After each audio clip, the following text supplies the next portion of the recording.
Financial Survival Network, helping you to survive and thrive in the new economy. Get our complimentary newsletter at financialsurvivalnetwork.com. This is the Financial Survival Network.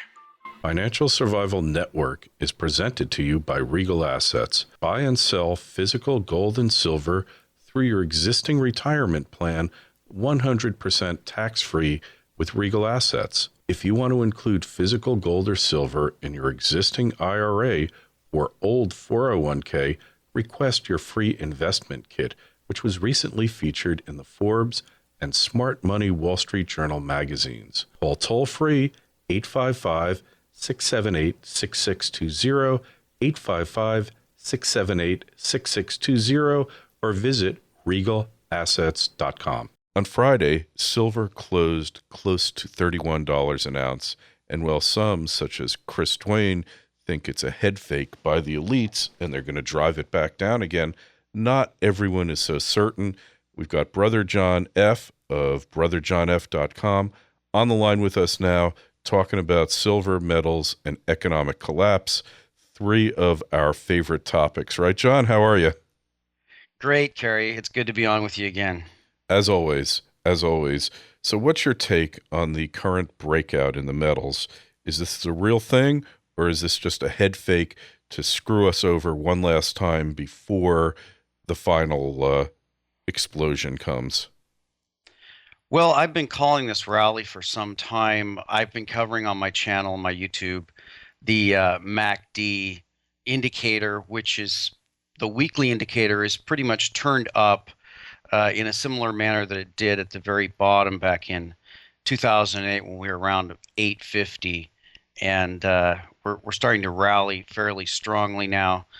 The bottom that we have is not like a spike bottom that we've had in the last two or three, but is kind of rounding off, has found support, and I think now that as the price begins to move up, it's going to start to attract attention again. If you remember, during the May SmackDown and the September SmackDowns that we had, very rapid declines. It kind of took all the enthusiasm out of people and scared people away from the market. All the bubble talk was there. But now as we start to accelerate to the upside again, and pretty much 26 was the bottom, you can see that that's more than threefold of what the last bottom was. And if that's the case, then clearly it's still a bull market. Yeah, I don't think there's any question that we're still in a bull market. Everything is pointing to it, and most importantly is the foreign demand. The Asians, they're picking up metals with both hands, with almost reckless abandon. They're just going at it, and they don't care what the U.S. or Great Britain or the Western Europe is doing. They know that in the final analysis, he who has the gold makes the rules. Absolutely. And silver's a little bit of a different story because it's so important as far as industrial use. Gold really doesn't have that much of an industrial component. It is used, but first of all, it's not used as much as far as the amount that's mined every year. But also, it's so high priced relative to silver that most all of it is recovered in recycling, whereas silver is just being thrown into landfills and just kind of being wasted because the price is so low. Ultimately, I think it will be recovered when the price gets high enough. But so because of that, you have this Chinese factor, and we don't really know what the motivation of the Chinese is. I don't think that the Chinese are motivated to remonetize silver. Of course, with their 2 trillion reserves, just a pittance of that money would cause the silver price to explode to the sky. And they're the main manufacturers of these items that contain silver. So I don't think they really want to put the price up on themselves. But at the same time, they're very wary about what the price is at currently. Oh, and for good reason. But yeah, I don't know. There's all sorts of speculation about what the Chinese want to do.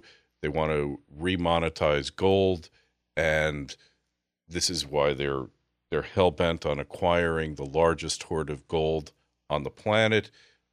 All of the miners in their nation, all the gold miners are required to sell all their production to the Chinese central bank. And China is now the largest producer of gold in the world. So you have to wonder, but remonetizing silver is definitely against their interest because it will drive up massively a lot of costs involved in manufacturing electronics goods and all sorts of other things that silver is used for. So I agree with you there. But gold, different story, and a mix of both probably is a good way to protect your wealth.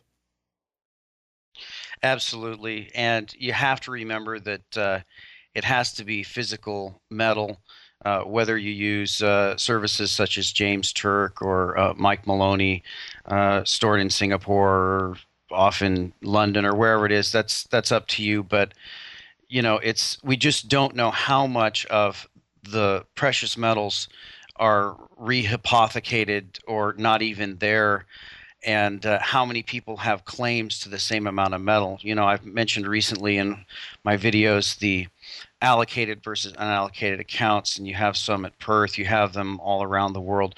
But really, do you know what is allocated and what is unallocated? And then you have the SLV and the GLD.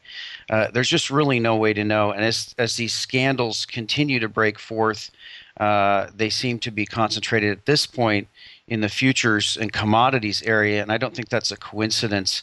I think the intent is to discourage people, especially the paper players. They're not going to discourage the coin stackers, of course, but if they can discourage the billionaires of the world from taking delivery on the LBMA or the COMEX, because of course these people could make a huge difference.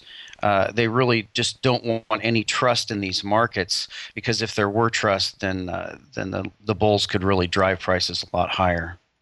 Absolutely, no question. But in any event, as faith in the system, the current system, is undermined, people are going to head into these metals and things of value, things that will keep their value, almost as an automatic response. Right now, they've been conditioned not to panic, to have confidence in the government and its ability to keep the game going. But I think that confidence is eroding at a really rapid pace right now. Well, they don't really seem to be shy about telegraphing warning messages. I mean, if you believe in the powers that be and their morale and the way they operate, they supposedly view the sheeple as dumb people, but then again, they're not guilty for fleecing them if they've openly told them what they're going to do. And we see a lot of these messages telegraphed that that these paper instruments are not trustworthy, and really the only safe play is going to be stacking physical gold and silver. And I don't think they're really being shy about letting people know. And when it does come down, they're going to feel justified in their minds that they did warn people. Oh, yeah, no doubt. Well, I don't think, I think they're at a point, they're sociopaths. They don't really need to justify anything in their minds anymore, because it's just they pretty much do whatever it is they want to do. And if you don't like it, it's really too bad. Go move to another country if that's an option. And I'm not sure that it is for most of us. Yeah, well, a lot of us have been looking at that sort of thing. I've been looking at Asia, and it may be that Asia is going to be the next rising power. But you have to remember, these people, although they may think they're gods or God or something like that, they really aren't. And if you look back through history, a lot of them, whether they're the Hitlers or the Mussolinis or the Charlemagnes or the Napoleons or any of these people, they thought they were going to build something. They thought they were going to take over something. They thought they were going to achieve something that turned out that they were wrong. It wasn't the time in history for these things to come about. And it may not at all be the time in history for this world government to come about. And all these people may be wrong, and the whole system may just fall apart. Yeah, and in a way, that is the best possible outcome for the rest of us, even though it is potentially hellish right now.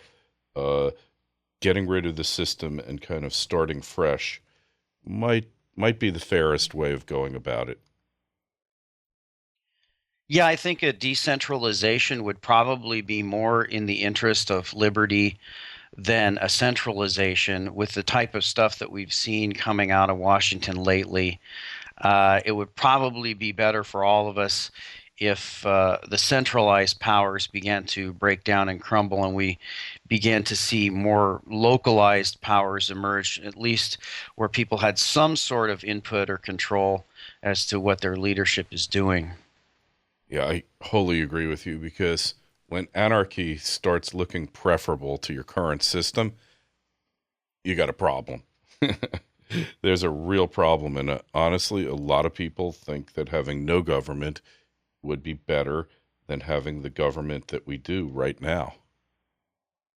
Yeah, and that's been kind of a controversy that I've covered recently with the arrest of Brandon Robb and things like that. Sure. And I've just tried to encourage people that there's a lot of things you can still do. There's you can stack silver, you can buy organic foods, you can not watch your TV, you can support the alternative media. I don't really see a reason for people to talk about violence or anything when there's a lot of nonviolent solutions that haven't even been tried. And people haven't even tried to convince other people to involve themselves in these nonviolent solutions by voting with their dollars and with their feet. So I'm glad that Brandon got out and on a technicality, and I'm glad that no one got hurt. But I'm really concerned. There's no reason for anybody to become violent when we have so many nonviolent alternatives that we can use. Oh, you're so right. I mean, you have to use the Beatles exception. They wrote a song called Revolution in the 60s, but, they said when it comes to, violence and destruction, you can count me out. It's just not going to accomplish the result that you intend, and it's going to give the powers that be the justification to really use the force that's at their disposal. So who wants to get involved in that? I don't know that he was overtly advocating violence, but there certainly was room for debate in his approach to things, I guess, right? Right, and I understand what it's like to be frustrated, but there's a lot of things we can do. We can still work together, and you can see by what you're doing, what I'm doing, what Chris Duane doing, SGT Bull, and a whole lot of others. This is a growing community of people who are reaching out to a lot of people, and there's a lot of people to wake up. If just a very small percentage of these people woke up and started buying physical silver, we'd see a dramatic game changer with things going on. For sure. And they're going to wake up because you know what? As somebody told me, they really don't have a choice because when you go to the ATM one day and your card doesn't work because they're having a bank glitch and nothing works, all of a sudden you're part of the new paradigm, whether you like it or not. Now, some people will never recover and they'll never get over the glory that they once had. But most people will adapt and will do what is necessary to survive and thrive. And the thing is, John, with a little bit of planning and a little bit of preparation, assuming that we don't wind up in a Mad Max Beyond Thunderdome scenario, which I personally don't really think we will. And if we do, there's nothing you can really do to prepare for it, or not a lot. But the fact is that with a little bit of preparation, if it doesn't all melt down and go to hell in a handbasket, so to speak, you'll be so far ahead and so far towards the new financial paradigm that you're really not going to be that affected by it.